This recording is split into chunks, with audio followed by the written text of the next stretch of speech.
É isso aí, ao vivo é assim mesmo. Mas aí eu quero saber, Tiago, que salto foi esse, né, para falar sobre essa aprovação e sobre também a questão da evasão escolar, né, também que ela também deu uma diminuída. E se você também puder falar sobre a redução da média, né, porque essa redução da média, ela também contribuiu para esses resultados, né? Para você falar um pouco aí sobre isso. Estou ansiosa pela sua resposta. Fica à vontade, Tiago, viu? Fica à vontade. Raquel, não estimule não, Raquel. Eu sou uma pessoa que gosta de fazer piada, assim. Sabe o tipo de pessoa que, quanto mais absurda a situação tá, mais piada eu faço? Aí quando eu escuto o salto, se saltou para onde, né? Saltou-se para frente do abismo, saltou-se para trás. Mas, enfim, né? É indiscutível que os dados que a Secretaria de Educação pegou foram dados oficiais, né? Foram dados do censo, não é? E esses dados são gerados pelo INEP. Eu posso contestar a forma como os dados são coletados e tudo mais, mas eu acho que isso fica em outro momento de discussão. Então, minha premissa inicial é que os dados coletados pelo INEP, né, e os dados que a Secretaria de Educação utilizou, que são esses, são dados corretos. Essa é uma premissa. Ela pode ser até uma premissa falsa, mas eu vou partir que é uma premissa verdadeira. Então, de fato, a Paraíba apresentou melhoria, como o Joel comentou, como a própria Raquel também comentou. Apresentou melhoria no fluxo escolar, que é mais ou menos o tempo que você leva para acabar o ensino médio, e apresentou melhoria na taxa de abandono, certo? Primeiro, eu particularmente não gosto muito da taxa de abandono, do termo abandono. Passa a impressão que o estudante escolheu sair da escola. E, às vezes, o que acaba acontecendo é que ele não tem condições de continuar. Parece que é próximo, não é? Abandonar e não ter condições de continuar. Mas se você for analisar com calma, que é o abandono, você responsabiliza o sujeito, e não ter condições, você tira do sujeito a responsabilidade e joga nas costas de alguém. Nas costas dos professores, nas costas da escola, não. Nas costas da Secretaria de Educação, né? É a responsabilidade deles e delas, no caso, é a responsabilidade da Secretaria dar essas condições para que os estudantes permaneçam. E, nesse sentido, a Secretaria desenvolveu algumas ações, tanto para melhorar a aprendizagem, no caso, o índice de aprovação de aprendizagem, eu posso falar em outro momento, e também na taxa de abandono nas escolas, ou, como eu prefiro falar, na taxa de evasão. Né? Mas, enfim, eu preciso falar dessas políticas para que nós, enquanto categoria, nós desenvolvemos, né, que é necessário que a gente desenvolva uma compreensão da política que foi adotada e como essa política é atuada dentro das escolas. E nós temos uma responsabilidade sobre essas políticas. Então, vamos passar por elas com calma para que a gente entenda, né? Só para lembrar, a Secretaria passou de um índice de aprovação de 83% para 93%, e a evasão recuou, né, o abandono recuou de 7% para 4,1%. Melhorou, né? Então, o que é que a Secretaria de Educação objetivamente fez para que tivesse esses resultados?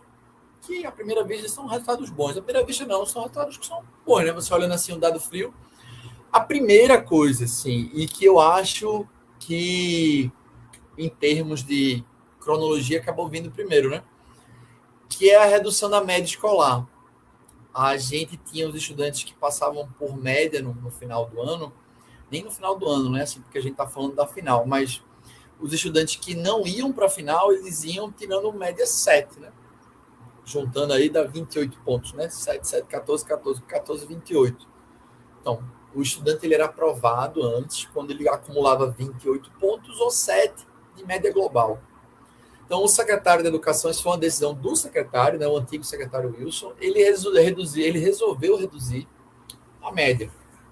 Essa redução da média, ela veio através de uma resolução do Conselho Estadual de Educação, né, que alterou o regimento interno das escolas. E isso fez com que a média saísse de 7 para 6.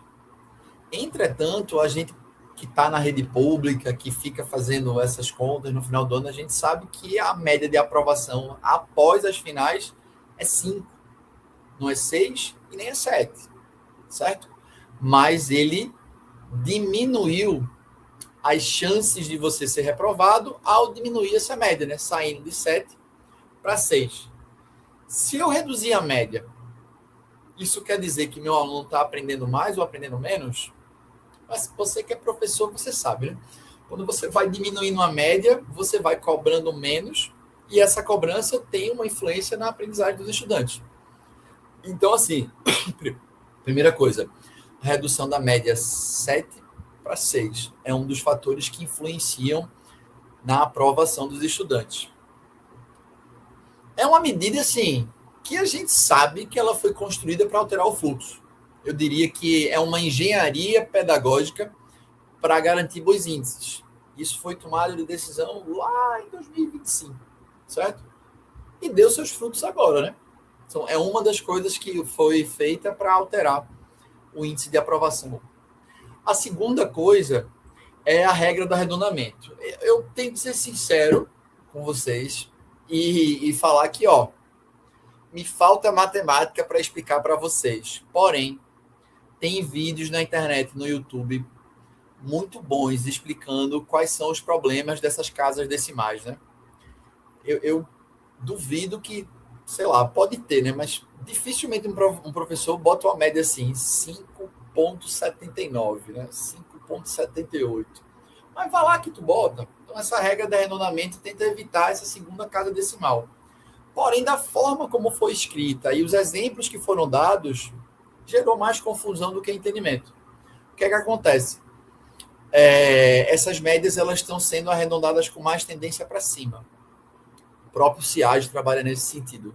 Então, já são dois fatores que não atacam, né? São dois fatores que influenciam as médias. Então, são dois fatores que influenciam a média no sentido de tornar as coisas mais fáceis para as pessoas passarem. A gente teve também uma alteração, e isso é uma das explicações para os resultados que Joel comentou, que eu estou comentando aqui também. Outra coisa importantíssima que influenciou nessa aprovação é o regime de progressão parcial, o famigerado RPP. Ó,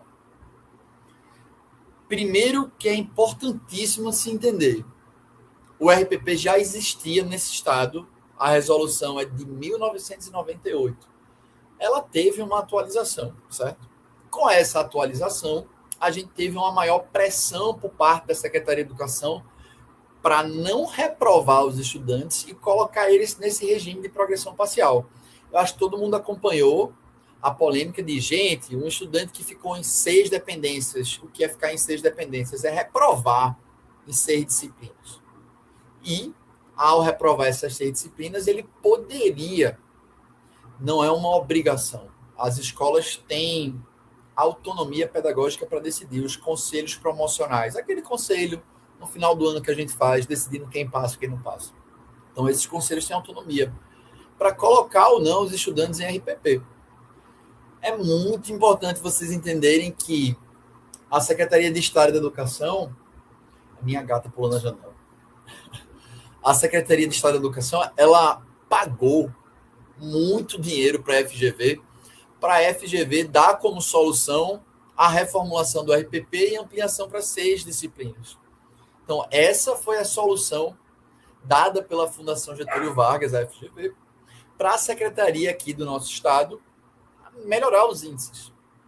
É claro que esse trabalho que foi feito pela FGV também passou por identificar problemas de aprendizagem em português e matemática. Quem está acompanhando as taxas de aprendizagem, que são medidas em certo sentido pela Prova Brasil, que gera o IDEB, vai ver que a Paraíba tem patinado em matemática. A FGV aponta isso no estudo, dizendo, tá ruim em matemática. Mas a solução do RPP, que foi apresentada pela Fundação Getúlio Vargas, foi adotada pela Secretaria de Educação e rendeu frutos. Agora, esses frutos que foram gerados não são frutos que eu posso dizer que são bons. Eu não posso chegar para você e dizer aqui que um estudante, por exemplo, que saiu do 2º ano para o 3º ano e que ficou com dependência, no caso, que reprovou em 6 disciplinas e foi progredido a partir do RPP, ele vai se desenvolver melhor. Porque, assim, gente, se ele fez o 2º ano, não conseguiu passar em 6 disciplinas, ele está lá fazendo o 3º ano, com a dependência dessas outras 6, cara, dificilmente ele vai ter uma aprendizagem que é adequada. Sem falar que é necessário um tempo dentro da da grade curricular, né, do horário das disciplinas para colocar RPP na Escola Técnica Integral. Fica bem difícil, né, encaixar esse horário. Sem falar que a FGV deveria ter dado um apoio de formação continuada, desenvolvido um portal, a Secretaria de Educação deveria ter um comitê gestor desse RPP, deveriam chegar professores mediadores, deveriam ter núcleos regionais para acompanhar o RPP. Mas, enfim, o RPP não foi criado para ser acompanhado. O RPP foi criado para alterar os índices do fluxo escolar. E deu certo, assim. Deu certo. Deu certo em que sentido? Alterou os índices. Alterou no sentido de melhorar o índice de aprovação. Outra coisa importantíssima, que eu acho que eu tenho que colocar tudo num bolo só, né? É impossível a gente separar as coisas. Mas eu estou separando didaticamente aqui só para a gente compreender melhor. Tem os prêmios. Olha, eu sou crítico dos prêmios. Eu não acho que é uma política boa. Bonificação por desempenho não traz absolutamente nada de bom para a sociedade, para as escolas, para os estudantes e para os professores. Mas mesmo sendo crítico, eu participo e o motivo não tem outro a não ser dinheiro, assim. A Secretaria de Educação paga um 14º salário, um 15º salário para os professores e as escolas que desenvolvem esses projetos. Eu desenvolvo o projeto, mas boa parte dos critérios que decidem se a gente vai receber esse prêmio ou não estão relacionados a esses índices. É nessa onda aí, nessa história que entra o IEG. É nessa onda que também entra o índice de aprovação, né, que alterou-se. Então, os professores são pressionados pela Secretaria de Educação de duas formas. Existe aquele assédio moral mesmo do diretor escolar que não lê absolutamente nada, não entende do que está falando, mas ele está seguindo como uma corrente de transmissão daquilo que a Secretaria de Educação quer. O que é que a Secretaria de Educação queria ao aprovar o RPP, ao diminuir a média, a criar uma regra de arredondamento que matematicamente muita gente contesta, era melhorar o índice de aprovação. Isso era o objetivo da Secretaria de Educação. E eles conseguiram. Como é que eles conseguiram isso? Pressionando os diretores escolares que pressionam os professores. Muitos professores se sentiram coagidos, sim, a aprovar os estudantes, a aprovar eles em RPP. Outros professores tiveram condições de dizer, não vou aprovar, não tem condições. Eu não estou aqui no lugar para estar dizendo que você foi covarde, você foi corajoso. Cada um sabe a ferida que tem, cada um sabe as condições que tem. E muitas vezes a gente está sozinho dentro das escolas brigando por aquilo que é óbvio e evidente. Só, isso está errado, não vou fazer isso, você não está interpretando bem a lei. Ou aquele famoso caso, esse estudante nem veio para a escola. Como é que eu vou aprovar esse menino? E a direção da escola está lá pressionando o tempo inteiro. A gente não vai citar nome de escola nem casa aqui, porque eu estou falando de uma situação hipotética, né? Para evitar o processinho. Mas a gente sabe como é que acontece nas escolas, né? Então, às vezes, o professor tem condições de dizer não vou fazer isso é errado, não me interessa esse índice, isso aqui é imoral. Às vezes a gente não tem condição. Às vezes a gente é coagido a aprovar. É difícil encontrar quem é culpado e responsável por isso no final das contas. Então, a melhor forma da gente se defender, se resguardar e até se municiar para não ser refém desse tipo de coisa é ler o que está na lei. Então, não existe aprovação automática nesse estado. Existe uma pressão para aprovar, para bater índice. Essa pressão é real. E essa pressão ela é tão bem feita que, às vezes, ela é introjetada. A gente se pressiona para aprovar os estudantes e bater os índices porque a gente quer o 14º. A gente quer o 15º.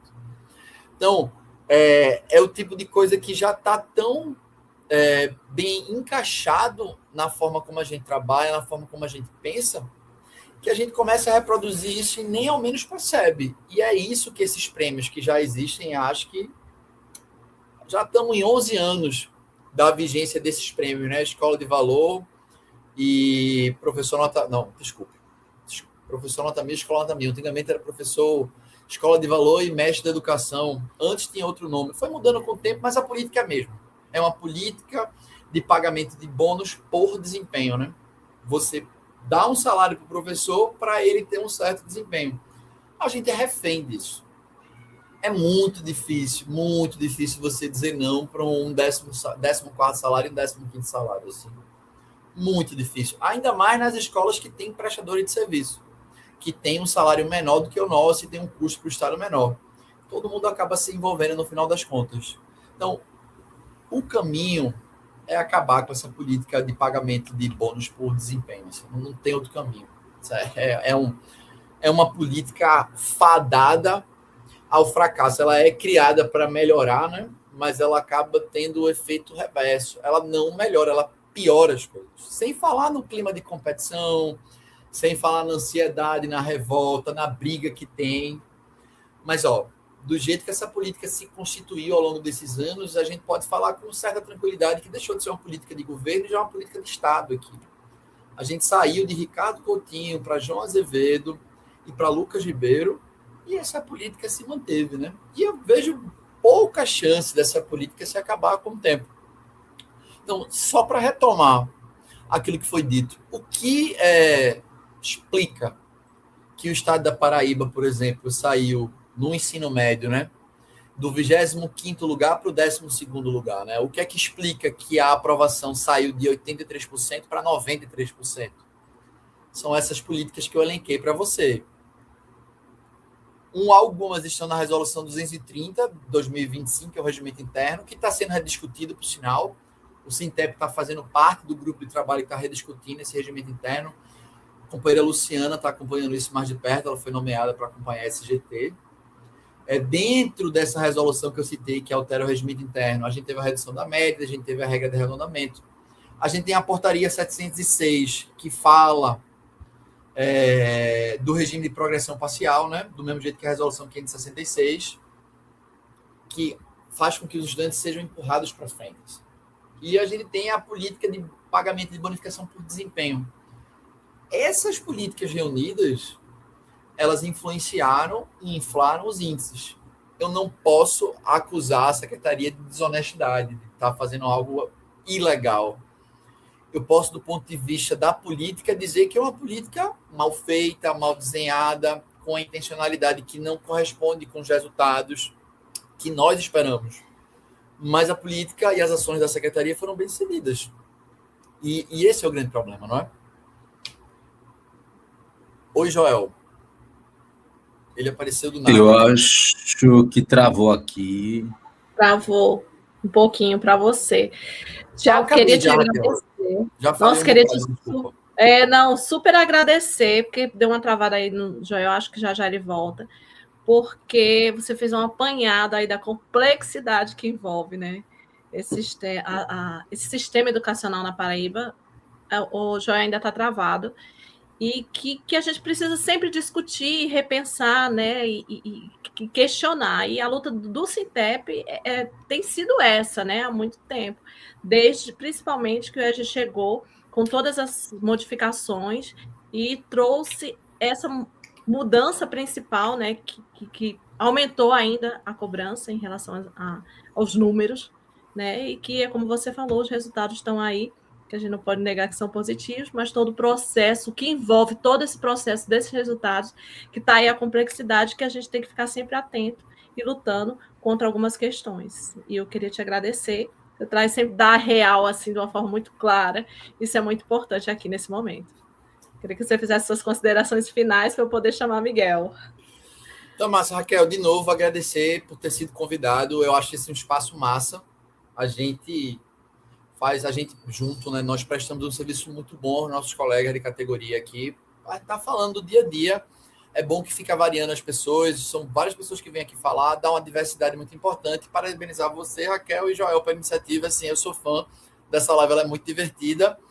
E eu gosto, né? Eu adoro vir para cá falar, porque eu começo a falar as coisas direto. Às vezes eu me excedo. Quem sabe, às vezes eu me excedo. Mas é isso, Raquel. Muito obrigado. E, vou sair para almoçar, porque toda vez que eu digo é a live da fome. Estou morrendo de fome.